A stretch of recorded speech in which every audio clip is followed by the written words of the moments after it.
John out here with you. It is April 26, 2020, and man, am I glad to be able to finally bring this to you. The Final Fantasy VII Remake for PlayStation 4 and multi-platform coming soon. Part 1. I reiterate, again, Part 1. But I want to talk about this, and I'm going to try to keep everything as succinct as possible. There's a few talking points I want to hit, and there's some questions I want to throw out to you at the end. So feel free to get at me on Facebook and Twitter here. So my experiences growing up, I'm 33 years old. I grew up probably 4 or 5 years old, playing games in my cousin's basement, playing NES, playing Legend of Zelda, Dragon Warrior, Ninja Gaiden, stuff like that. But, basically my first experience of playing RPGs as a young kid was Dragon Warrior. Whether it would be like Game Genie and stuff like that, just leveling up guys from my cousin and things like that, because he made me do all the boring, monotonous bullshit. So I really didn't get a chance to experience RPGs, because again, as a kid, I was way too young. It was either a Super Nintendo or a Sega. That really wasn't a choice for me. I ended up getting a Sega. My grandma got me one. So I didn't get to experience all the RPGs and stuff on the Super Nintendo. I was too much of a young kid. So fast forward 10 years old, 1997. Now I think I'm old enough to know which games I like and the tastes and everything I want. First RPG, Final Fantasy VII. First game I ended up getting for the PlayStation, Final Fantasy VII. On 3 discs. It absolutely blew my mind because it wasn't one of those things I got to play very often. Even though I grew up with the first Dragon Warrior and I liked all of that, Final Fantasy VII was my first RPG, and the PlayStation was kind of the first console to be able to collect all the stuff I really wanted to. Long story short, the original Final Fantasy VII was great. I beat it multiple times. I absolutely enjoyed it. And I'm not really a Final Fantasy VII fan in all of its totality.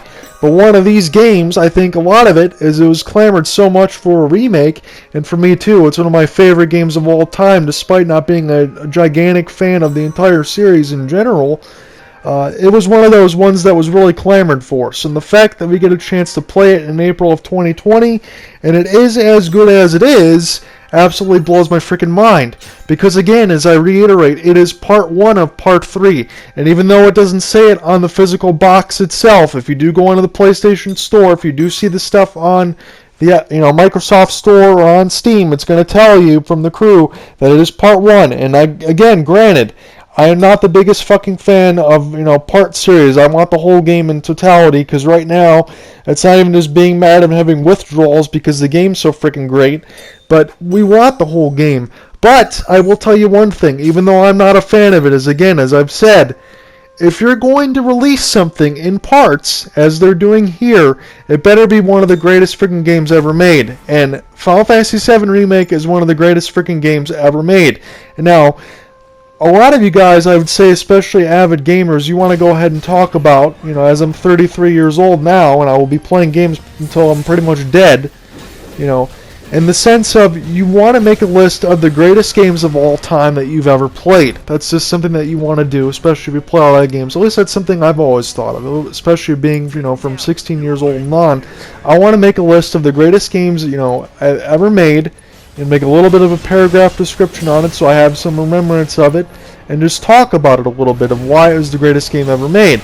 Now, is it fair to put Final Fantasy VII Remake Part 1 as one of the greatest games ever made? Yes, it's subjective to do that, but in its own totality, judging the way it is, judging with the way that they've added more side content, the way they've kept the story the way it is, even with all the things in the Honeybee Inn you thought might be controversial, how are you going to handle it in today's age in 2020?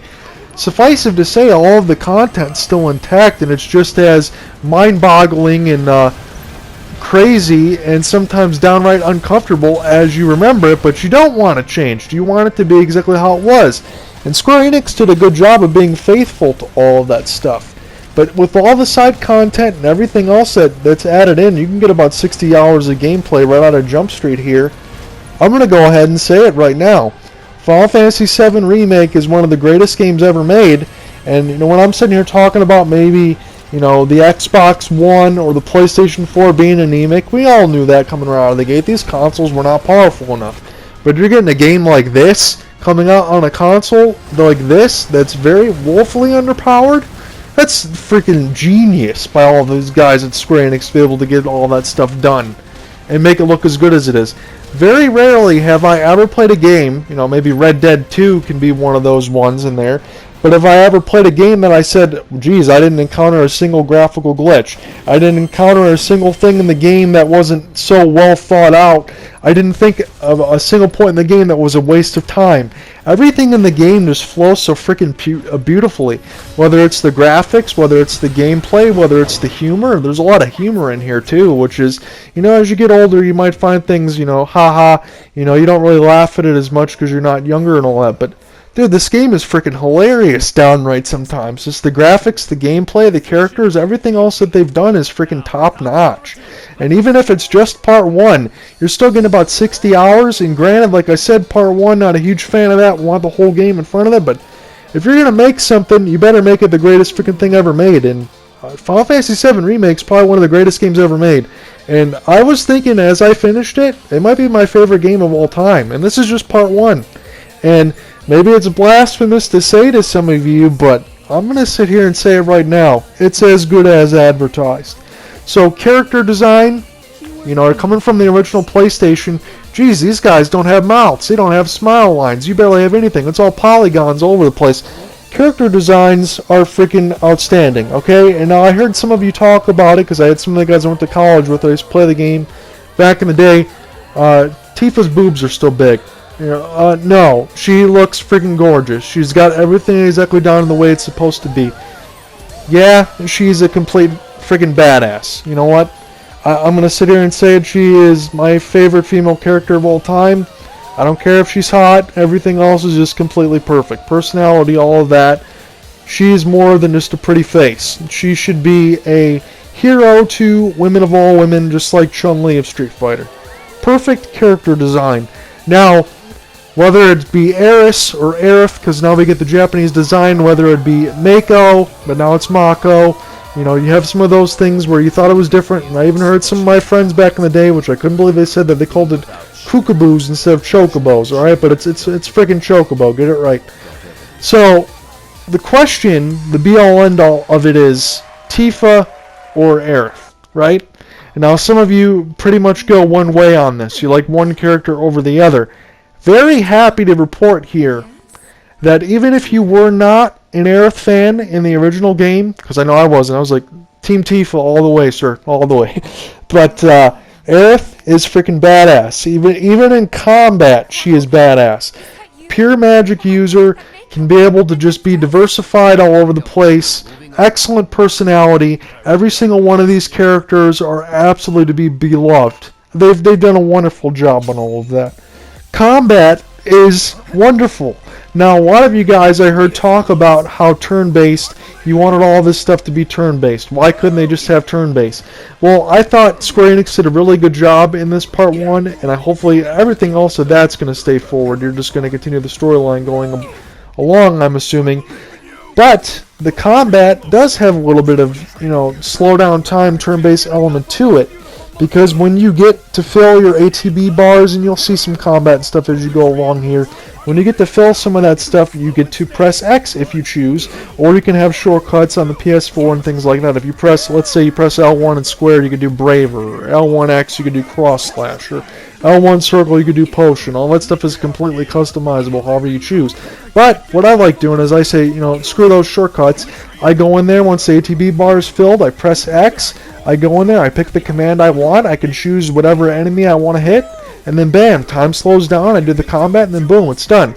You can switch characters with the triggers on the fly, you know, L2, R2, I want to switch to Tifa, I want to switch to Barret, you know, I want to do some of their skills while I still want to control Cloud, I can do that. I want to switch to Tifa or Barret, I can press down or up on the D-pad, and then I can have them be the leader while I can still issue clouds to still issue commands to Cloud or Barret or anything else. It's so freaking awesome the way that is. You could just switch in and out from time to time. I never felt like combat was cheap, you know, even though I'm going against Leviathan, that was kind of hard and all that, but those are some optional things at the end. But combat felt completely fluid and fair, and it was fun. And even on the normal difficulty, you will get a little bit of challenge here and there, and it's just completely enjoyable. As you'll see here, this is Whack-a-Box on hard mode, but you can kind of see from this, even though you're hitting boxes here trying to get the amount of points, because I want to get the transference module equipment so I can get faster limit breaks. So as you see here, the ATB bar fills at the bottom right. So once you get the ATB bar, I can go in there and press X anytime to issue a command. Now in this one, you want to get the boxes to get more time in red, and then the blue, you want to wait until you get 2 ATB bars here. So here's an example of it. Boom, you do the command, there you go. It's pretty freaking simple. I love the way that it was in tune. So, you know, even if you thought it was only turn-based in the way that it was originally, I think this is a good hybrid analysis of it. So, length, as I mentioned, probably about 60 hours. That's if you're doing all the side content, if you're doing some of the Shinra simulators, if you're doing some of the stuff for Chadley. Chadley is the guy that you can talk to, which this is absolutely excellent. If you need to reset any of your weapon upgrades, it's not like Final Fantasy XII where you're absolutely fucked in Zodiac Age, especially even in the remake they didn't change it. Where if I want my character to be like a time mage, or if I want my character to be a monk, or if I want my character to be a fighter, well, they're stuck being that way. So, in this instance, if I screw up where my materia is slotted, if I screw up where I wanted to use my AP to, you know, get different skills for my weapons, I just talk to Chadley, I give him 100 gil, and he resets everything completely. Absolutely fucking great that they did that. You're not screwed. You can change things on the fly, you can experiment, and you can just have a wonderful time experimenting and figuring out, hey, if I'm stuck on a boss fight, I can do something different, and I can change it at any moment. I thought that that was an actually great job that they did that. They made it as easy as possible, and they still were able to keep the difficulty and everything else fair by doing it that way. So we talked about the combat, some of the side content. So what you're going to do is you get through some of these story elements. Like, you know how it all starts when you go on the train and you're fighting the Scorpion and things like that. So as you get into town through Midgar and you get some lulls, you can go down there and talk to some of the actual people as you're going across, because they're going to have dialogue as you're walking around, which is they're commenting on all the stuff you do, which is freaking incredible. So whatever you do changes throughout the story. I like that. So when you're going through it, you can ask some people, they'll ask for your help, you do some other missions, you get some new materia, you get some new weapons. Everything else that you do in the game is absolutely worth your time.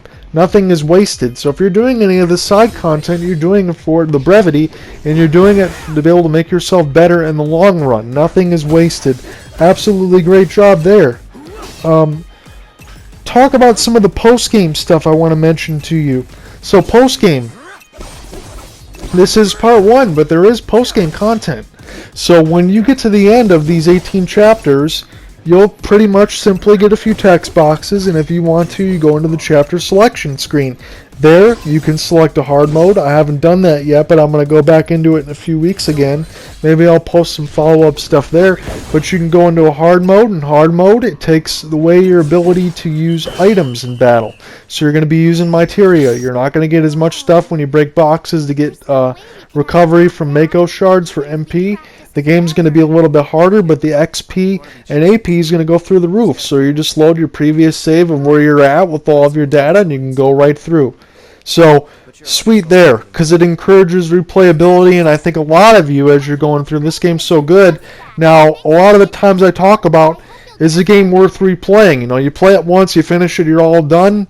This is one of those ones you probably go back to, and especially, you know, coming from Part 2, Part 3, who knows when they're going to be coming out. Maybe another year and a half from now. Hopefully not so long, but we're not quite sure yet. This can be a game that can be completely replayable. So, you know, you just save your data and then upload it to the next console, or however you're going to do it. I would definitely have one of those ones where I go back to it.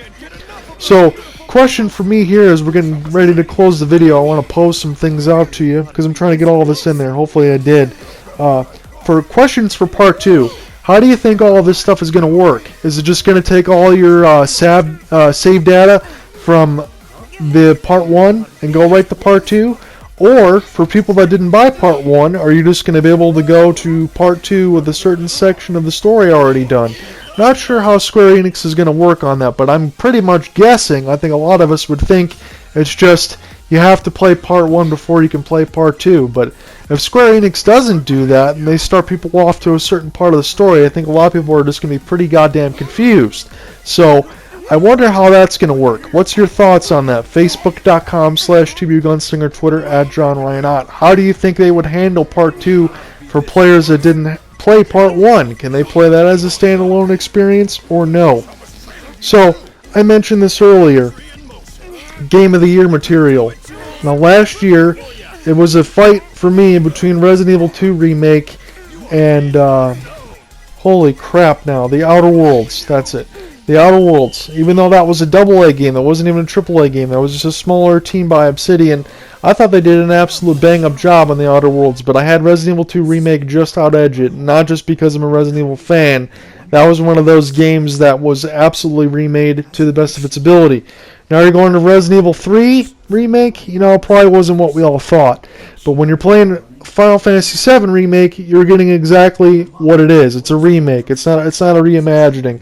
This is exactly what we all wanted. Now, again, should you put this as Game of the Year? Should you put this as one of the favorite games you ever played of all time? I know all that stuff is subjective, but I'm here to tell you once again, full stamp of approval, not paid by Square Enix, barely have any followers on YouTube, things like that. If you're putting this as your favorite game of all time, nobody's going to give you any blowback. The guys at Square Enix did an absolutely wonderful job on this game. I encourage all of you to play it. Even if you're not an RPG fan, this might make you become one.